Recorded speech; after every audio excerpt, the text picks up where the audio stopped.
അതന്നെ വലിയ ചുണ്ടൊന്നുമില്ല. അതന്നെ അത്ര വലിയതൊന്നും കാണുന്നില്ല. ഈ ചുണ്ടല്ലേ കർണ പാല് വരുവാ.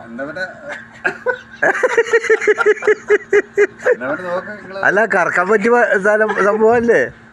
കറന്നോക്ക്, ഒന്ന് കറന്നോക്ക്. അതിന് ഞെട്ടിയൊന്ന് പിടിച്ചോക്ക്. പിടിക്ക് എന്നെ ഞെട്ടിയൊന്ന് പിടിച്ചോക്കടാ. ആ കുട്ടന്റെ മുല പിടിച്ച് അവന് ശ്രീപീഡനത്തിന് അവന് കേസ് കൊടുത്തു കഴിഞ്ഞിട്ടുണ്ടെങ്കിൽ നല്ലൊരു പൈസ കിട്ടും എനിക്ക്. അല്ലേ? എന്തായാലും വൈകുന്നേരത്തെ 4 മണിക്കോടെ ചെല്ലണമെന്ന് പറഞ്ഞു. കളം വിളിച്ചിരുന്നെ പറഞ്ഞ് ഒരു 6 മണിയായാലും കുഴപ്പമില്ല, ഇന്ന് വേണ്ട, അങ്ങോട്ട് വരണ്ട, കൊണ്ടുവരണ്ട. 6 മണിക്കാലും ചെല്ലും, വേണ്ട, അങ്ങോട്ട് ചെല്ലണ്ട. അതെ, അതെന്തേ? അവിടെ പാർട്ടിയാ. ശരി, ലേഡീസിന്റെ പാർട്ടി. അപ്പൊ ഒന്ന് പോകണ്ട, നാളെ പോയാൽ മതി. രാവിലെ എന്റെ മോ